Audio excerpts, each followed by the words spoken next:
À 7000 km de la métropole, émergeant des eaux bleues de l'Atlantique tropical, l'archipel volcanique de la Guadeloupe est dominé par la montagneuse partie de l'île appelée Basse-Terre. Mesdames et messieurs, bonsoir. Cette fois, plus de doute, le volcan de la Soufrière gronde. Mesdames, messieurs, bonsoir. Une nouvelle fois, la Guadeloupe s'est réveillée dans la nuit. Une nouvelle fois, la Soufrière a grondé. Tout de suite, des détails sur ce qui se passe à la Soufrière.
Parmi les divers outils utilisés pour ausculter les volcans, les chercheurs et ingénieurs du projet Diaphane de l'Agence nationale de la recherche expérimentent une nouvelle méthode appliquée à l'étude des volcans, la radiographie par muons cosmiques. Ce projet vient de commencer et le sujet en est le développement de méthodes de radiographie de volcans en utilisant des rayons cosmiques et faire un peu l'équivalent de ce qu'on fait en médecine, c'est-à-dire une sorte de scanner du volcan, une imagerie tridimensionnelle la plus précise possible. On va déployer 4 télescopes.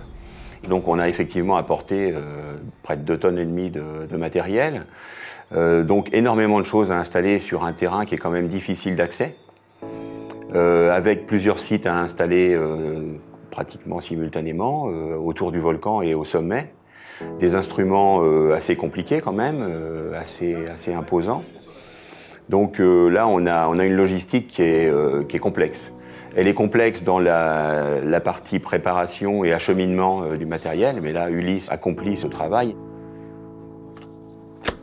Et sur le terrain, bon, on a quand même l'habitude de travailler sur ce volcan, donc on sait à peu près comment s'y prendre, mais on a toujours les aléas météo qui peuvent nous contrarier.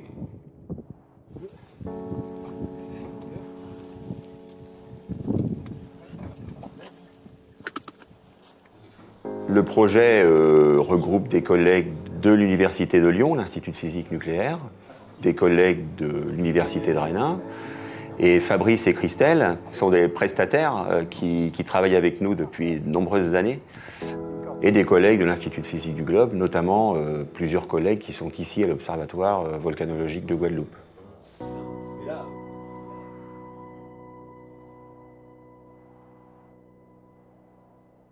Le dôme de la Soufrière a été ébranlé par plusieurs éruptions phréatiques et il est soumis à une intense altération causée par les fluides hydrothermaux qui circulent en son sein. Des poches d'eau chaude situées au sein du dôme sont alimentées par des pluies intenses et réchauffées par les fluides acides en provenance de la chambre magmatique.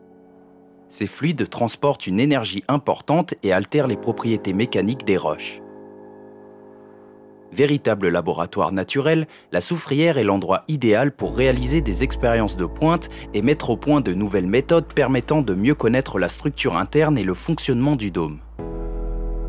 Une application donc de la physique des particules aux géosciences et en particulier à la volcanologie, dans lequel on utilise des muons qui sont produits naturellement dans l'atmosphère et ils ont la possibilité de traverser des centaines de mètres, voire des kilomètres de roches standards.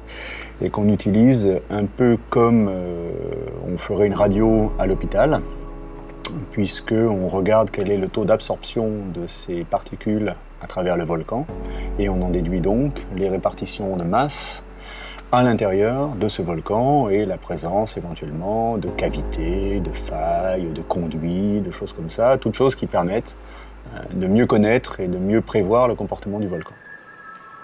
On a des particules qui arrivent en ligne droite, qui traversent le volume en ligne droite et qui abreuvent continuellement le détecteur qu'on a posé là une fois pour toutes. S'inspirant des radiographies par rayons X, les géophysiciens et physiciens des particules du projet Diaphane ont construit et conçu des télescopes adaptés au terrain dont les détecteurs mesurent l'atténuation des muons produites par la masse du volcan. L'idée de base, c'était de faire un télescope qui soit complètement démontable, donc transportable à dos d'homme. Donc il y a des notions de poids, il y a aussi un environnement qui est assez sévère à la fois au niveau des pluies et au niveau de la chaleur, de la corrosion excessive due au volcan. Le but, c'est de faire un gros mécano qui soit à sa fois précis et assez léger pour être transporté.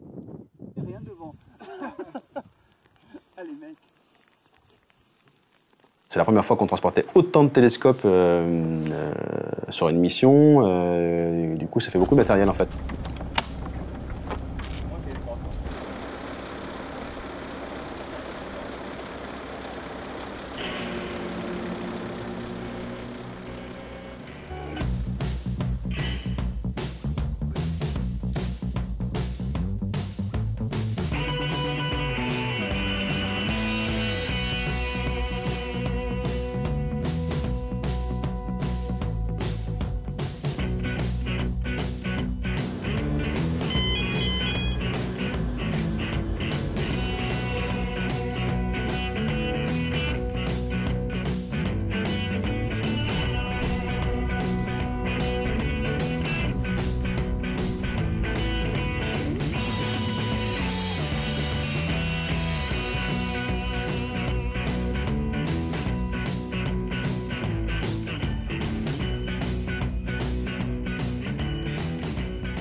On a effectivement expédié l'essentiel du matériel par un porte-conteneur de la CMA-CGM, c'est donc Ulysse qui s'en est chargé. Mais en discutant avec les collègues d'Ulysse, on a examiné l'opportunité de pouvoir embarquer un télescope à bord d'un autre navire, le Fort Saint-Pierre de la CMA-CGM également, et faire des mesures de rayons cosmiques, flux de rayons cosmiques, à travers l'Atlantique pendant le trajet. Je vous montrer la route. Ouais. Et puis bah après on se débrouille. Après vous vous débrouillez, vous gérez. Donc on a embarqué ce télescope à Montoire de Bretagne, j'ai embarqué avec. Donc ça c'est une expérience qu'on n'aurait jamais osé sans l'appui d'Ulysse. C'est des choses dont on avait déjà parlé un peu en rigolant, mais on n'avait jamais imaginé qu'on puisse faire ce type d'expérience aussi facilement. Ça nous paraissait, au plan de la logistique, extrêmement difficile. Il fallait les contacts, il fallait les autorisations d'installation à bord du navire. Et je dois dire que tout s'est réglé en quelques jours, quand on en a parlé aux collègues chez Ulysse. Tout est attaché, hein, sur cette mission. Je leur avais dit qu'on attacherait. Et voilà, les premiers muons sont là, là. Un télescope à bord d'un navire, ça bouge, alors que normalement au sol, ça ne bouge pas. Donc pour pouvoir corriger les mesures ensuite, il a fallu qu'on mette des capteurs inclinométriques, des choses comme ça, qui permettent donc de repointer le télescope au moment du traitement des données. Mais les aspects techniques ne représentaient pas grand-chose par rapport à la partie, je dirais, accord pour installer un télescope sur un cargo. Le personnel de bord, notamment le commandant Tello, était très intéressé par l'expérience. Le responsable scientifique des navires et technique également s'est montré intéressé. Et donc l'idée qu'on puisse mettre un télescope à bord de façon permanente est une idée qui suit son cours. En tout cas, techniquement, ça paraît tout à fait faisable. C'est la première fois qu'on accueille une expérience scientifique. On va pouvoir en parler avec la personne qui vient avec nous, qui a monté son matériel à bord. On n'a jamais eu, on a très souvent des passagers. Le navire peut accueillir jusque 12 passagers, puisque le 13e passager nous impose un médecin à bord. Et donc là, c'est la première fois que nous embarquons avec un scientifique. Je sais qu'il y a un télescope qui a été monté à bord. Pour moi, un télescope, c'était une grande lunette pour observer la Lune ou bien les étoiles. Et je me suis rendu compte qu'un télescope, ça pouvait être aussi 4 plaques rectangulaires d'1 mètre carré pour calculer les muons.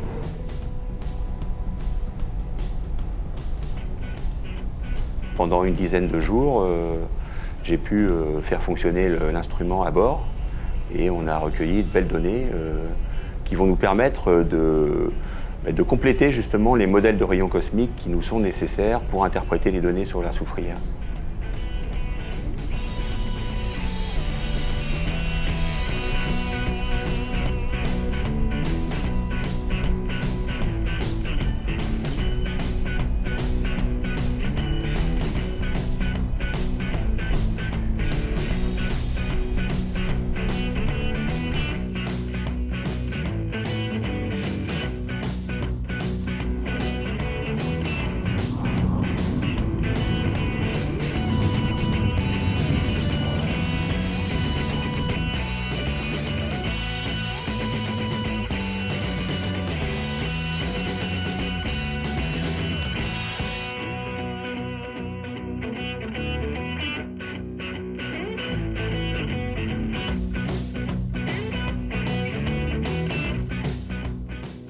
Je suis rendu sur place afin de coordonner les opérations de chargement, de livraison sur le site de l'observatoire. Et afin que les opérations se déroulent du mieux possible, que ce soit avec les autorités portuaires, les services de douane et les différents prestataires, entrepôts, transporteurs qui interviennent sur ce transport.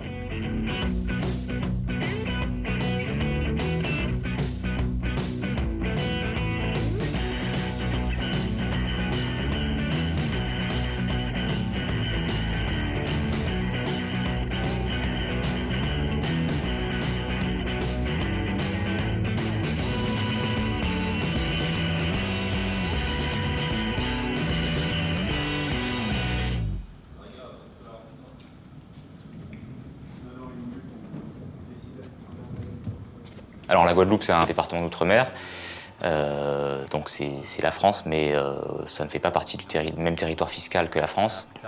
Et donc nous avons procédé donc à des formalités de douane temporaires, que ce soit en métropole et en Guadeloupe, pour justement éviter de payer les taxes d'importation. Alors à savoir qu'en Guadeloupe, le délai maximal d'importation temporaire est de 2 ans, et donc nous avons réussi en sollicitant donc les services de douane de Guadeloupe, à faire prolonger exceptionnellement ce délai jusqu'à une durée de 5 ans, donc c'est-à-dire la durée de la mission Diaphane.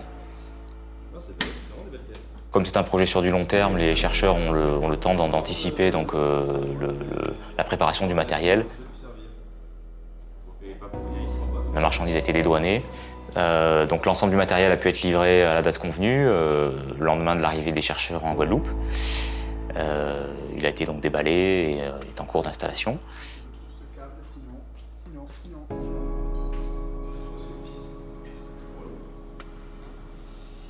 Nous, on est arrivé sur place, tout le matériel était arrivé en bon état, a été livré à l'observatoire en bon état, en temps, donc on n'avait plus, entre guillemets, qu'à faire l'opération inverse, alors déballer et commencer à monter tous les détecteurs.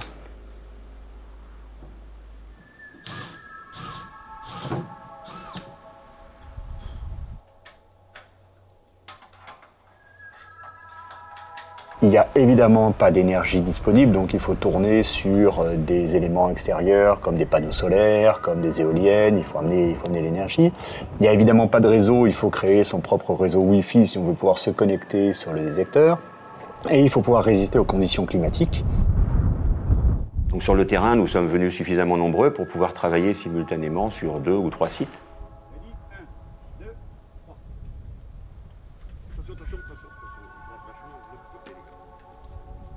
Là, voilà, c'est bon?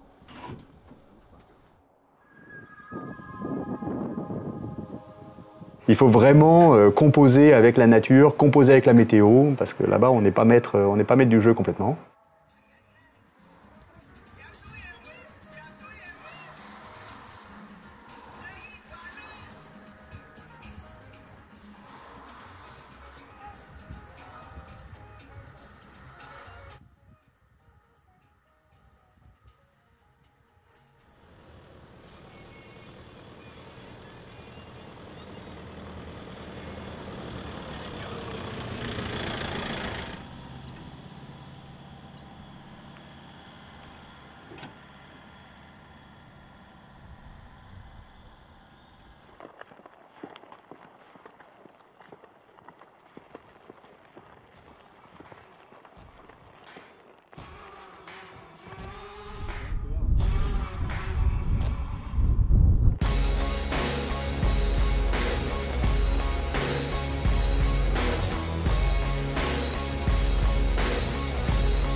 Là, il y en a pour 2 heures. On a une corde à cliquet là? Oui. On peut serrer une corde à cliquet autour? Oui. Attention. Allez, go. Fabrice et Christelle ont été donc déterminants dans la mesure où ils ont préparé les sites d'installation des instruments. On a descendu un télescope au fond d'une faille, ce qui est quand même assez particulier. Il a fallu installer des tyroliennes, des cordes, des amarrages, tout un système assez complexe. On va mettre un mousqueton. Je suis technicien en cordes et donc je fais tout ce qui est chantier un peu particulier, un peu exotique, genre descendre dans des cratères ou descendre, installer des instruments dans des endroits très accidentés.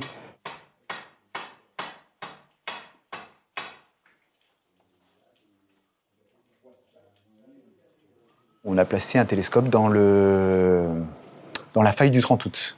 Alors la faille du 30 août, c'est un coin où il faut descendre en rappel à l'intérieur. C'est des milieux très accidentés et du coup, il y a des endroits, si on y va un peu n'importe comment, on est sûr d'aller à l'accident, quoi. Il faut vraiment quelqu'un qui ait la notion des trucs, de tout ce qui peut être descente en rappel, tyrolienne, contre-assurage du matériel ou aussi bien contre-assurage des personnes pour travailler dans un milieu accidenté, quoi.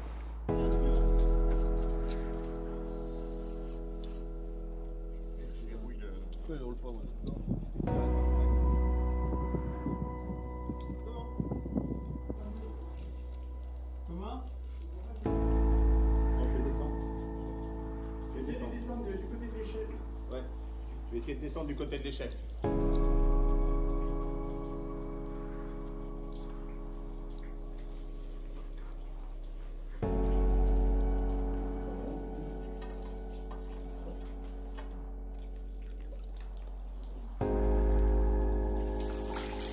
Ben voilà, c'est ici que devrait fonctionner le mini-télescope.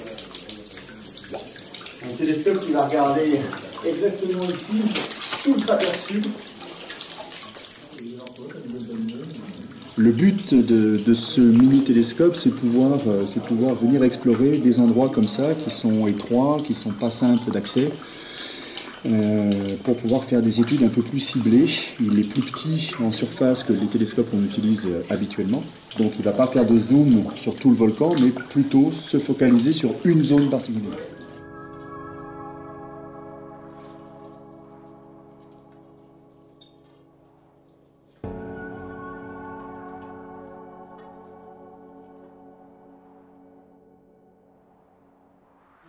Pour l'instant c'est bouché, mais si tu me dis que de ton côté c'est moins bouché, ça veut dire que dans quelques heures c'est bon, c'est ça? C'est ce que je pense, ouais, c'est ce que je pense aussi, mais voilà, j'espère, je spécule un petit peu là-dessus, et normalement j'espère que dans 1 heure ou 2, un petit peu comme hier, ça devrait être plus clair et plus haut, et surtout l'avantage, contrairement à hier, il y a moins de crasse à venir. Enfin, super. Donc il est 10 h, parfois ça se dégage vers 15 h, donc on a encore le temps. Il faut bien surveiller, être prêt à partir à tout moment en réalité.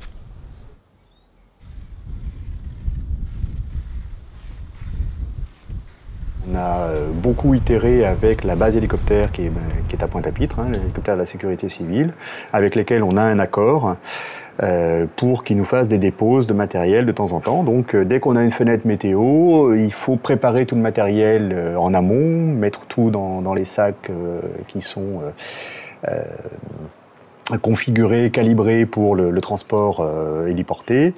Il faut préparer toute la mécanique, il faut préparer toute la mission pour faire juste le minimum de temps d'hélicoptère requis.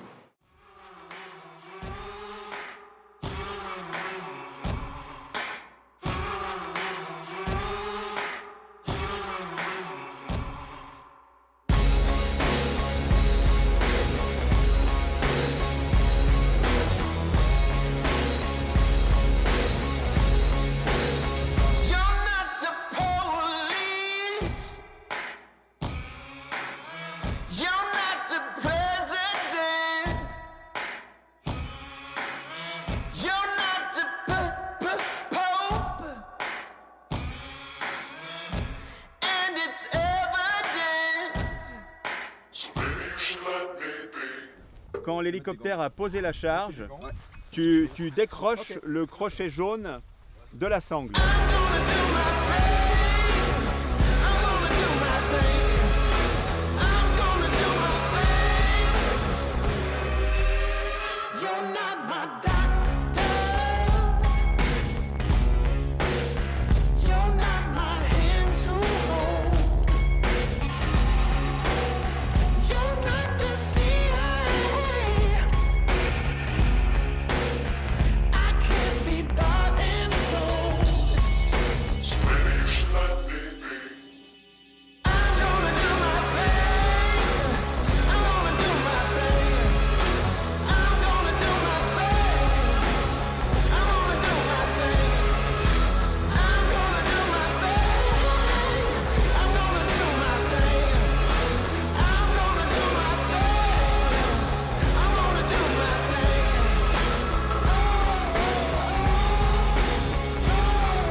L'hélicoptère de la sécurité civile qui est très très important pour pouvoir accéder aux sites un peu lointains où on a parfois près de 800 kg de matériel à acheminer.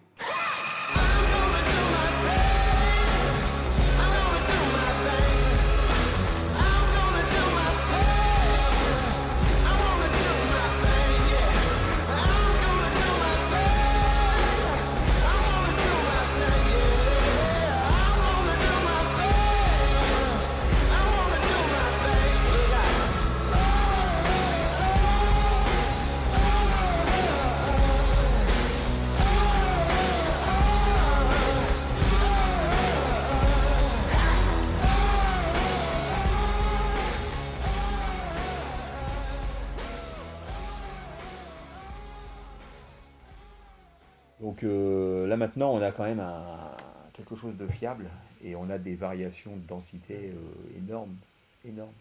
On a découvert certains phénomènes intéressants ici qui nécessitent qu'on travaille un peu sur la façon dont les rayons cosmiques, les muons se forment dans la haute atmosphère. Et puis effectivement la phase ultime en quelque sorte c'est d'intégrer l'information apportée par les radiographies par muons dans le paquet d'informations dont on dispose par ailleurs, que ce soit d'autres méthodes géophysiques ou même des observations phénoménologiques que nos collègues chimistes ou géologues apportent. Et là c'est extrêmement fin, hein, parce que si je baisse d'un tout petit poil, là, ouais, le passage de l'un à l'autre est très très pointu. Là on est à 64. On change de quelques pourcents.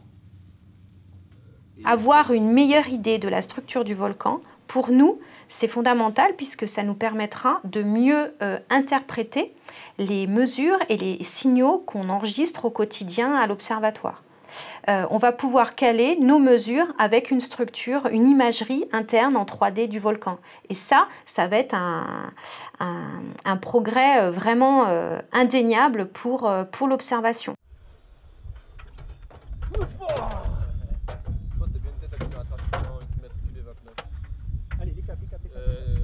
La grosse plus-value en fait du projet Diaphane, ça a été d'adapter des techniques qui sont connues, reconnues dans le domaine de la physique des particules et de les adapter à un terrain, le terrain de la géophysique, un terrain qui lui n'est pas du tout fait pour ce type d'expérience fine. Plutôt au niveau de la mécanique, un grand succès en fait. Et, un montage assez rapide, pas d'éléments qui manquaient importants. Non, plutôt une belle mission.